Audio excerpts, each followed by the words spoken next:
Hello दोस्तों, welcome on Ayodhya gardening channel. दोस्तों, आज का ये वीडियो बहुत ख़ास होने वाला है इस संदर्भ में कि जब हम लोग गर्मी से शिफ्ट होकर के बारिश के मौसम में आ चुके हैं तो पौधों के साथ हमें क्या क्या करना चाहिए। इसके अलावा दोस्तों, बारिश के पानी को पौधों के लिए महत्व क्या है, पौधों के लिए इतनी इम्पोर्टेंस क्यों है, ये वीडियो आज उस पर एक ऐसी चर्चा करेगा जो शायद आपने और चैनल पर और भी वीडियोज़ में ना सुनी। दोस्तों, इससे पहले कि हम लोग आगे बढ़ें, आपसे रिक्वेस्ट करता हूं कि अगर आप गार्डनिंग में इंटरेस्टेड हैं, अगर आप पर्यावरण के प्रति बहुत जागरूक हैं तो अयोध्या गार्डनिंग चैनल को ज़रूर सब्सक्राइब करें और प्रोत्साहन देने के लिए गार्डनिंग के लिए अपने सगे संबंधियों को भी ये वीडियो ज़रूर फॉरवर्ड करें ताकि वो प्रेरित हो सकें। दोस्तों, बारिश शुरू हो चुकी है और आज हम ये जानेंगे कि आखिर बारिश का पानी पेड़ पौधों के लिए इतना अमृत क्यों होता है। दोस्तों, पहले आपको बताना चाहूँगा कि बारिश के पानी में प्राकृतिक नाइट्रोजन होता है। प्राकृतिक नाइट्रोजन होता है जो नाइट्रोजन पत्तियों के लिए, पत्तियों के स्वास्थ्य के लिए, पत्तियों की साइज के लिए, पत्तियों की नंबर्स के लिए और पत्तियों के स्वास्थ्य के लिए दोस्तों बहुत ही गुणकारी होता है, बहुत ही लाभप्रद होता है। दोस्तों, बहुत ही लाभप्रद। दोस्तों, बारिश का पानी पत्तियों की जो प्राकृतिक सफाई करता है वो हम लोगों के वाटर स्पेस से संभव नहीं है। दोस्तों, इस सफाई से, इस नाइट्रोजन के छिड़काव से कह सकते हैं जो बारिश का पानी होता है, इसमें पत्तियों की साइज, पत्तियों की संख्या और पत्तियों का स्वास्थ्य बढ़ता है। जिससे कि क्या होता है दोस्तों, जब पत्तियों की संख्या ज़्यादा होगी, जब पत्तियों की साइज ज़्यादा होगी तो पत्तियां प्रकाश संश्लेषण की क्रिया यानी फोटोसिंथेसिस की प्रक्रिया, जो कि उनकी एक प्राकृतिक प्रक्रिया ऐसी है, उसको ये बहुत अच्छे से कंडक्ट कर पाते हैं और पौधे की फ्लावरिंग और फ्रूटिंग कहीं बेहतर होती है। दोस्तों, तो ये इम्पोर्टेंस है पहली। दोस्तों, किसी भी एक सावधानी बताना चाहूँगी, किसी भी पॉट में इस दौरान जो कि खुले में आपका रखा हो, जहाँ पर डायरेक्ट बारिश का पानी पड़ रहा है, अगर वहाँ पर पानी स्टोरेज हो रहा है गमले में आपके, तो ये ठीक नहीं है।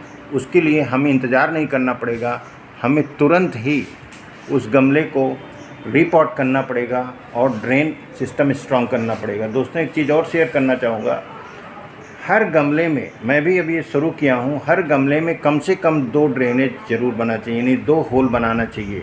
कभी कभी क्या होता है, एक जाम हो जाता है दोस्तों किसी भी वजह से, तो दूसरा फंक्शन करना चाहिए। इससे वजह क्या होता है कि पौधा आपका जल्दी ख़राब नहीं होता है।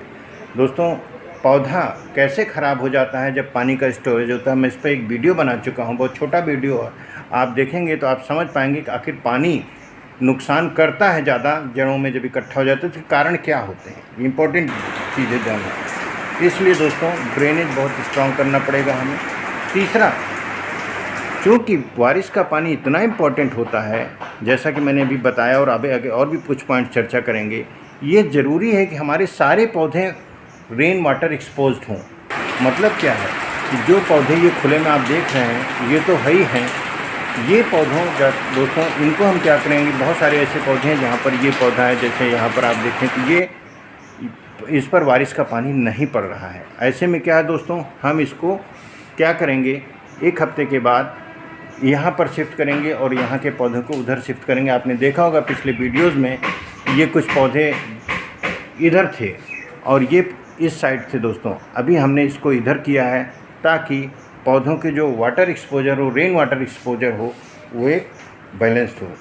जो पौधे बड़े हैं दोस्तों, जिनका मूवमेंट नहीं किया जा सकता है, उनका उपाय होता है कि हम लोग बारिश का पानी इकट्ठा करते हैं दोस्तों और उसमें बारिश का पानी ही डालते हैं, बारिश का पानी ही डालते हैं। जैसे इंडोर प्लांट्स हैं, अगर बड़ा गमला है उसको आप नहीं मूवमेंट कर पा रहे हैं तो हम लोग ऐसा, लेकिन देना ज़रूरी है। इस दौरान दोस्तों हम लोग जो नाइट्रोजन, फास्फोरस, पोटेशियम, NPK का जो खाद है उसको भी हम मिनिमाइज बहुत कर देते हैं, नहीं देते हैं, क्योंकि नाइट्रोजन तो प्राकृतिक रूप से पौधे को मिल ही रहा जो दोस्तों उनकी ग्रोथ के लिए। तो जुलाई से सितंबर के बीच में हम ये भी सावधानी बरतते हैं कि NPK हम ना डालें दोस्तों, NPK ना डालें। और दोस्तों एक जो इम्पोर्टेंट चीज़ है कि इस दौरान चूँकि बारिश का पानी पौधों के लिए बहुत वरदान है, तो हमें क्या करना चाहिए कि गुड़ाई कर देनी चाहिए पौधों की हफ्ते में 1 दिन। उससे क्या होगा दोस्तों कि पौधों की जड़ों को ऑक्सीजन मिल जाएगा। अब जो अगली इम्पोर्टेंट बात जो सबसे ज़्यादा ज़रूरी करने वाला हूँ मैं बारिश का पानी का, वो सबसे ज़्यादा आपको समझने की ज़रूरत है दोस्तों बारिश के पानी का जो pH होता है वो लगभग 6 से 7 के बीच में होता है। कह सकते हैं 6.2, 6.3, 6 से लेकर 6.7, 6.8 तक एक स्टैंडर्ड जो pH होता है। आपसे पहले भी मैं कई वीडियोज़ में बात कर चुका हूँ कि हमारे पास जितने पौधे होते हैं उसमें से करीब 70-80% से अधिक पौधे एसिडिक सॉइल लविंग प्लांट होते हैं। यानी सॉइल अगर एसिडिक है तो बहुत अच्छे से ग्रोथ करते हैं, अब क्या है दोस्तों, ऐसे में जब वो बहुत अच्छे से ग्रोथ करते हैं तो मिट्टी का जो एक बायोलॉजी मिट्टी की बदल जाती है दोस्तों। पौधे उसमें बहुत अच्छी से ग्रो करते हैं, क्योंकि आप देखते होंगे किसान लोग बारिश के पानी से क्यों खुश हो जाते हैं। इसीलिए खुश हो जाते हैं कि मिट्टी की हेल्थ ही काफ़ी अच्छी हो जाती है दोस्तों। वैसे तो हम लोग ट्यूबवेल के पानी से वो लोग सिंचाई कर लेते हैं, हम लोग भी अपने टैप वाटर से पौधों को देते हैं। टैप वाटर के में बहुत सारी अशुद्धियाँ होती हैं जिसको कि दोस्तों हम निकाल तो सकते नहीं, तो हम तो देते रहते हैं दोस्तों। लेकिन जो बारिश का पानी है वो कई मामलों में, जैसा कि मैंने अभी आपसे चर्चा किया, वो यूनिक है, एक मेडिसिन है, एक प्राकृतिक ज़रूरत है पौधों की, वो हमें समझना पड़ेगा, तभी पौधे हमारे खिलेंगे। आपने देखा होगा, आप सड़कों की तरफ चारों तरफ निकलते हैं, इन 2-3 महीनों में चारों तरफ ज़बरदस्त हरियाली खिलती है। जिसी तरह आप देखते होंगे अप्रैल के महीने में नई नई पत्तियां पौधों में खूब आती हैं। जैसे ही सन एक्सपोजर मिलता है वो फोटोसिंथेसिस प्रोसेस एक्टिवेट होता है और वो खूब ढेर सारी पत्तियां निकलती हैं। उसी तरह इस मौसम में जब जुलाई शुरू होता है दोस्तों, तो क्या होता है, खूब ढेर सारी पत्तियां चमकदार हो जाती हैं, स्वस्थ हो जाती हैं, पौधे खिल जाते हैं। उसका कारण यही है दोस्तों कि ये सब जितनी पॉइंट्स बताएं, पौधों को वो सब मिलता है जो कि जनरल वाटर से नहीं मिलता है। इसके अलावा दोस्तों जो एक इम्पॉर्टेंट सावधानी ध्यान रखने की ज़रूरत है, हमारे पास जो सक्लेंट क्लास के प्लांट्स हैं, उनको हम बिल्कुल कह सकते हैं कि वही प्रोसेस अपनाएं जो बड़े गमलों के साथ हटाते हैं। यानी हम उनको हटा दें खुले से हफ्ते में 1 दिन, या उनकी रिक्वायरमेंट बेस्ड है, ये उनकी रिक्वायरमेंट बेस्ड। अगर हमारे पास स्नेक प्लांट है तो उसमें अगर हम उसको बाहर खुले में रख देंगे तो पौधे का मरना तय है। ऐसे में जो हम रेगुलर वाटर देते हैं वो वाटर न दे करके रेन वाटर इकट्ठा कर लें, तो वो पौधा, जैसे कि मैंने स्नेक प्लांट की बात करी, तो क्या होता है, हरियाली से भरा होता है, उसको हरियाली ही चाहिए होता है। तो ऐसे में दोस्तों नाइट्रोजन उसके लिए एक वरदान साबित होगा।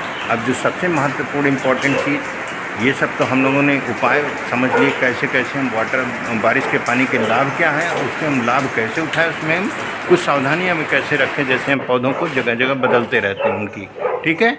इसके अलावा जो हमें समझना है दोस्तों कि चूँकि बारिश का मौसम है, मिट्टी बहुत गीली रहती है, तो फंगल इन्फेक्शन के चांसेस पर्याप्त है।